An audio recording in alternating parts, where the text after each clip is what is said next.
সবাইকে স্বাগত এশিয়ান দেশ সংবাদে। দর্শক, পুরো সংবাদ জুড়ে আপনাদের সঙ্গে আছি আমি আনোয়ার রাজ। এবার বিস্তারিত। জুলাই সনদের আইনগত ভিত্তি ও কার্যকারিতা দৃশ্যমান হলে ফেব্রুয়ারিতে নির্বাচনে কোনো আপত্তি নেই এনসিপির। তবে নির্বাচনের শাপলা প্রতীক নিয়ে প্রতিদ্বন্দ্বিতা করতে চাই বলে জানিয়েছেন এনসিপির উত্তরাঞ্চলের মুখ্য সংগঠক সার্জিস আলম। দুপুরে নেত্রকোনার বড়বাজারস্থ সালথি কনভেনশন সেন্টার হল রুমে সমসাময়িক বিষয় নিয়ে স্থানীয় সংবাদকর্মীদের বিভিন্ন প্রশ্নের উত্তরে এসব কথা বলেন তিনি। জাতীয় নাগরিক পার্টির দেশব্যাপী জেলা কমিটি গঠনের অংশ হিসেবে আজ নেত্রকোনা সফর করেন সার্জিস আলম। এ সময় এনসিপির কেন্দ্রীয় স্থানীয় নেতৃবৃন্দ উপস্থিত ছিলেন। চুয়াডাঙ্গার দামুরহুদা উপজেলার গোবিন্দহুদা গ্রামে জমিজমা সংক্রান্ত বিরোধের জেরে সংঘর্ষের ঘটনায় জয়নাল নামে এক ব্যক্তি নিহত হয়েছে এবং আরও গুরুতর আহত হয়েছেন আরও ৩ জন। সকালে গোবিন্দহুদা গ্রামের মাঠে কাজ করার সময় নুরুল হক পেশকার গ্রুপ ও মাসুম বিল্লাহ মন্টু গ্রুপের মধ্যে সংঘর্ষ হয়। এ সময় উভয় পক্ষের হামলা পাল্টা হামলায় মন্টু গ্রুপের একই পরিবারের 4 জন গুরুতর জখম হয়। পরে চুয়াডাঙ্গা সদর হাসপাতালে চিকিৎসাধীন অবস্থায় জয়নাল মারা যান। গুরুতর আহত বাকি 3 জনকে উন্নত চিকিৎসার জন্য রাজশাহী মেডিকেল কলেজ হাসপাতালে পাঠানো হয়েছে। এদিকে দামুরহুদা মডেল থানার ভারপ্রাপ্ত কর্মকর্তা হুমায়ুন কবির এই ঘটনার সত্যতা নিশ্চিত করে জানান, জমি সংক্রান্ত বিরোধের জেরে এই সংঘর্ষের ঘটনা ঘটেছে। নিখোঁজের 4 দিন পর যশোরের শার্শায় আবদুল্লাহ নামে এক ভ্যান চালকের অর্ধগলিত মরদেহ উদ্ধার করেছে পুলিশ। সকাল 9টার দিকে উপজেলার কাজিরবের এলাকার একটি পরিত্যক্ত বিল্ডিংয়ের স্টিলের বক্স থেকে মরদেহটি উদ্ধার করা হয়। গত 10 অক্টোবর থেকে আবদুল্লাহ নিখোঁজ ছিলেন। তিনি গাতিপাড়া গ্রামের ইউনুস আলীর ছেলে। শার্শা থানার ওসি আব্দুল আলিম জানান, হত্যাকাণ্ডের সঙ্গে জড়িতদের ধরতে পুলিশের অভিযান চলছে। হবিগঞ্জ শহরের যশোর আবদায় বড় ভাইয়ের চাপাতির কোপে ছোট ভাই নিহত হয়েছেন। রোববার রাতে গরুবাজার সংলগ্ন খোয়াই বাঁধে এই ঘটনা ঘটে। ঘটনার পর বড় ভাই থানায় আত্মসমর্পণ করেছেন। পুলিশ সূত্র জানায়, নিহত মনির পেশায় কসাই ছিলেন। ঘটনার সময় তুচ্ছ বিষয় নিয়ে তার বড় ভাই রনি মিয়ার সঙ্গে বাকবিতণ্ডা হয়। এক পর্যায়ে রনি গরু জবাইয়ের চাপাতি দিয়ে মনিরকে এলোপাথারি কুপিয়ে গুরুতর আহত করে। স্থানীয়রা তাকে উদ্ধার করে হাসপাতালে নিয়ে গেলে চিকিৎসক মৃত ঘোষণা করেন। পরে পুলিশ ময়না তদন্তের জন্য লাশ মর্গে পাঠায়।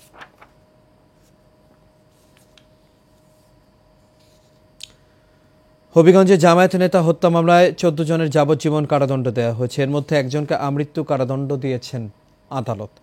আজ হবিগঞ্জের অতিরিক্ত জেলা ও দায়রা জজ 1 আদালতের বিচারক সৈয়দ মোহাম্মদ কায়সার মোশাররফ ইউসুফ এই রায় দেন। মামলায় 2 জনকে বেকসুর খালাস এবং 3 জনকে মৃত্যুবরণ করায় মামলা থেকে অব্যাহতি দেওয়া হয়েছে। রায় প্রকাশের পর বাদীপক্ষ অসন্তুষ্ট হলে আদালত প্রাঙ্গণে চরম উত্তেজনা দেখা দেয়। সদর মডেল থানার বিপুল সংখ্যক পুলিশ তাৎক্ষণিক পরিস্থিতি শান্ত করে।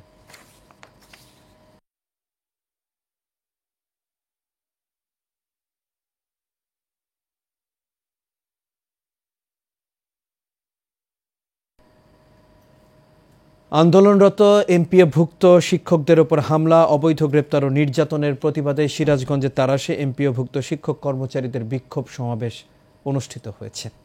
বিক্ষোভ সমাবেশে নেতৃত্ব দেন তারাশ মহিলা ডিগ্রি কলেজের অধ্যক্ষ মোহাম্মদ জাফর ইকবাল ও তারাশ ডিগ্রি কলেজের উপাধ্যক্ষ ডেইজি মিলন। মিছিলটি তারাশ ডিগ্রি কলেজ থেকে শুরু হয়ে উপজেলা প্রশাসন চত্বরে গিয়ে শেষ হয়। এ সময় মেহেরুল ইসলাম বাদল ও মোহাম্মদ আব্দুল কাদের সহ বক্তারা তাদের দাবি তুলে ধরেন। পরে উপজেলা নির্বাহী অফিসার নুসরাত জাহান বরাবর স্মারকলিপি দেওয়া হয়।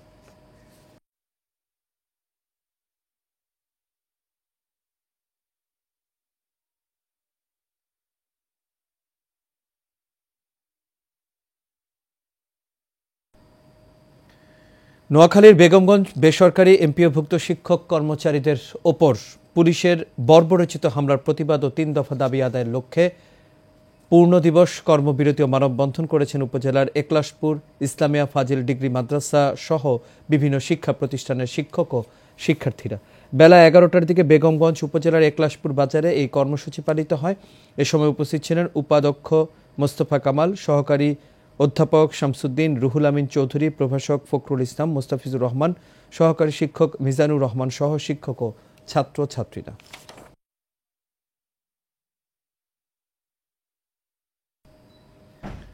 কুমিল্লার দাউদকান্দিতে আশিক শফিউল্লাহ নামে এক কথিত জমি ব্যবসায়ীর বিরুদ্ধে পাল্টা সংবাদ সম্মেলন করেছে ভুক্তভোগীরা।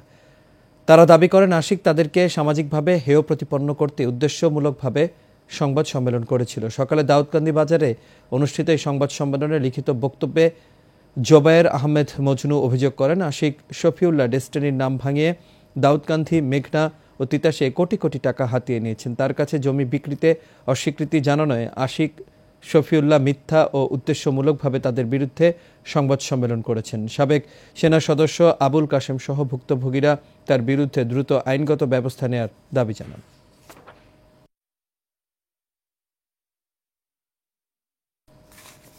দর্শক, দেশ সংবাদে একটা বিরতি নিচ্ছি, ফিরছি একটু পর, আমাদের সঙ্গেই থাকুন।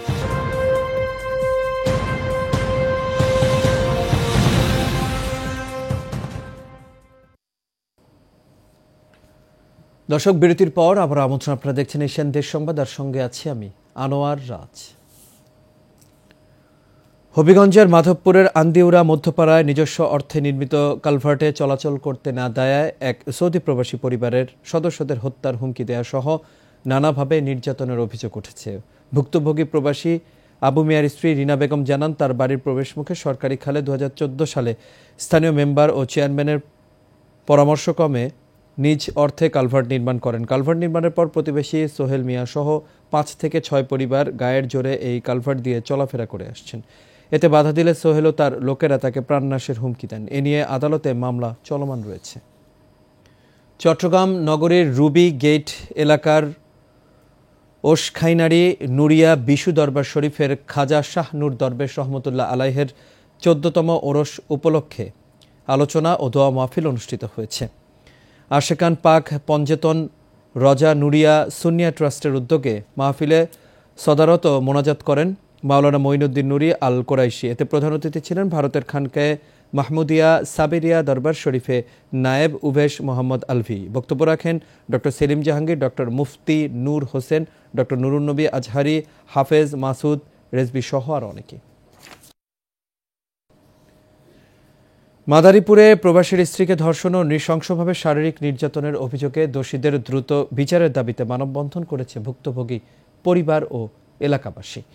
সকালে সদর উপজেলার ঘটকচর বাজারে এই বিক্ষোভ মিছিল অনুষ্ঠিত হয়। স্থানীয়রা জানায়, ঘটকচরের সোহাগ সর্দার তার বাড়ির ভাড়াটিয়া ইতালি প্রবাসীর স্ত্রীকে জোরপূর্বক ধর্ষণ করে এবং ধর্ষণের চিত্রটি মোবাইলে ধারণ করে। পরে ভিডিওটি তার স্বামীর কাছে পাঠিয়ে দিবে বলে একাধিকবার ওই নারীকে ধর্ষণ করে। এরপরে সোহাগ সর্দারের ছোট ভাই জসিম সর্দার সহ আরও কয়েকজন পরকীয়ার অপবাদ দিয়ে ওই নারীর কক্ষে প্রবেশ করে তাকে নির্যাতন করে। এই ঘটনায় নির্যাতিত নারীর মা বাদী হয়ে সোহাগ সর্দার সহ 7 জনের নামে মাদারীপুর সদর থানায় একটি ধর্ষণ মামলা দায়ের করেছেন।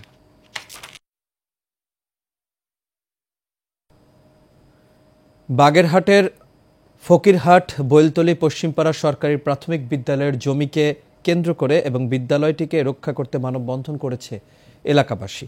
সোমবার বিদ্যালয় চত্বরে এই মানববন্ধন অনুষ্ঠিত হয়। স্থানীয় আজহার আলী মোরলের সভাপতিত্বে এ সময় বক্তব্য রাখেন উপজেলা মুক্তিযোদ্ধা কমান্ড ইউনিটের অ্যাডহক কমিটির আহ্বায়ক বীর মুক্তিযোদ্ধা মোরল নূর মোহাম্মদ, বীর মুক্তিযোদ্ধা লোকমান হাওলাদার, বিদ্যালয়ের প্রধান শিক্ষক মোসাম্মদ নাজনীন নাহার সহ আরও অনেকে। এ সময় বক্তারা বলেন, মাওলানা হেমায়েত বিন তৈয়বের ষড়যন্ত্রের শিকার হয়ে বিদ্যালয়টি এখন ধ্বংসের দ্বারপ্রান্তে রয়েছে।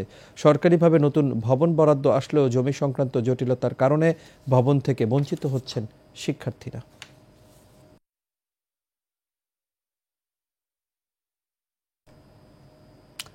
বিএনপির 31 দফা বাস্তবায়নের লক্ষ্যে নারায়ণগঞ্জের রূপগঞ্জে কেন্দ্রীয় যুবদলের সাবেক সহসাধারণ সম্পাদক দুলাল হোসেনের উদ্যোগে লিফলেট বিতরণ করা হয়েছে। সকালে উপজেলার মুরাপাড়া ইউনিয়নের মুরাপাড়া বাজারে এই লিফলেট বিতরণ করা হয়। এ সময় কেন্দ্রীয় যুবদল নেতা দুলাল হোসেন বলেন, তারেক রহমান ঘোষিত রাষ্ট্র কাঠামোর মেরামতের রূপরেখা 31 দফার দাবি বাস্তবায়িত হলে এদেশের সাধারণ মানুষের অধিকার বাস্তবায়ন হবে। 31 দফাতে এদেশের সাধারণ মানুষের অধিকারের কথা বলা হয়েছে।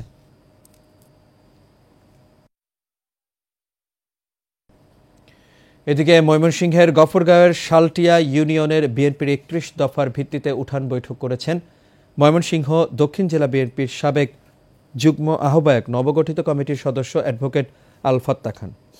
সোমবার অনুষ্ঠিত উঠান বৈঠকটিতে সভাপতিত্ব করেন পাগলা থানা বিএনপির সাবেক সদস্য আমির উদ্দিন পালোয়ান ও সঞ্চালনা করেন গফরগাঁও উপজেলা স্বেচ্ছাসেবক দলের যুগ্ম আহ্বায়ক দিদারুল ইসলাম। এ সময় উঠান বৈঠকে প্রধান অতিথির বক্তব্যে ফাত্তা খান বলেন, যদি তিনি মনোনয়ন পান তাহলে গফরগাঁওয়ের রাস্তাঘাট, চিকিৎসা, শিক্ষা ও কৃষি খাতের উন্নয়ন করবেন এবং মাদক, চাঁদাবাজ, দখলদার ও ভূমিদস্যুমুক্ত গফরগাঁও গড়ে তুলবেন।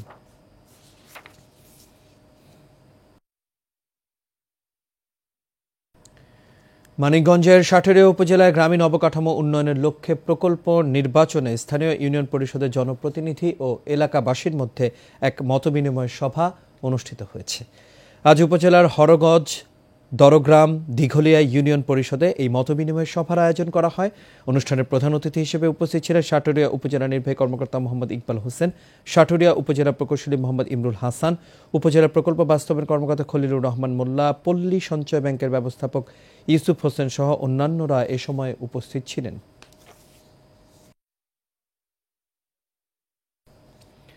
টাইফয়েড টিকাদান ক্যাম্পেইন 2025 উপলক্ষে নারায়ণগঞ্জের সোনারগাঁয়ে উপজেলা স্বাস্থ্য কমপ্লেক্সের উদ্যোগে আলোচনা ও সমন্বয় সভা অনুষ্ঠিত হয়েছে। সকালে উপজেলা স্বাস্থ্য কর্মকর্তা ডাক্তার সুমাইয়া ইয়াকুবের সঞ্চালনায় স্বাস্থ্য কমপ্লেক্সের সভা কক্ষে এই সভা অনুষ্ঠিত হয়। এ সময় উপস্থিত ছিলেন উপজেলা নির্বাহী অফিসার ফারজানা রহমান, উপজেলা মাধ্যমিক শিক্ষা অফিসার দেলোয়ার হোসেন, উপজেলা মৎস্য কর্মকর্তা মাহমুদা আক্তার, বিভিন্ন বিদ্যালয়ের প্রধান শিক্ষক সহ আরও অনেকেই।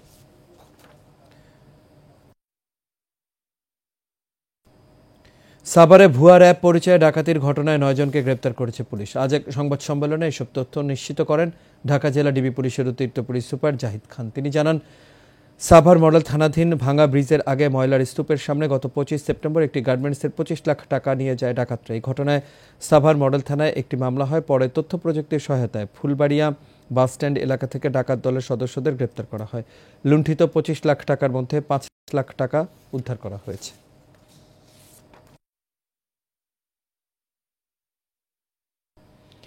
পটুয়াখালীর রাঙাবালী ও গলাচিপা উপজেলায় মাইলি সংরক্ষণে চলমান অভিযানে অবৈধভাবে মাছ ধরায় দায়ে 12 জন জেলেকে আটক করে 12 দিনের বিনাশ্রম কারাদণ্ড দিয়েছে ভ্রাম্যমাণ আদালত। ড্রোনের মাধ্যমে নদী ও সাগর মোহনা নজরদারি চালিয়ে এসব জেলেকে হাতে নাতে আটক করা হয়। রাঙাবালী উপজেলা নির্বাহী কর্মকর্তা নির্বাহী ম্যাজিস্ট্রেট রাজীব দাস জানান, অভিযানে 25,000 মিটার অবৈধ জাল জব্দ করা হয়। পরে ওইসব জাল পুড়িয়ে ধ্বংস করা হয়েছে।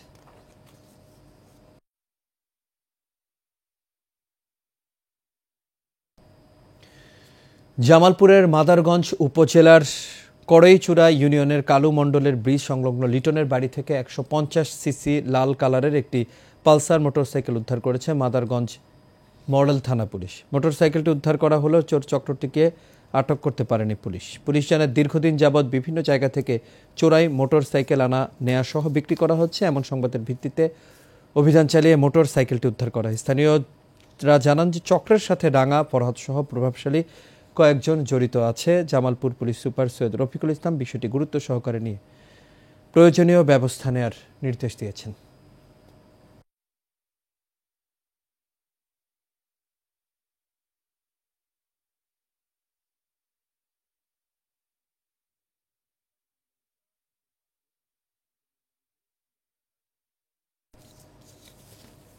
দর্শক, এই ছিল আমাদের এখনকার আয়োজন। আমাদের পরবর্তী সংবাদ দেখার আমন্ত্রণ রইল। এতক্ষণ সাথে থাকার জন্য সবাইকে ধন্যবাদ।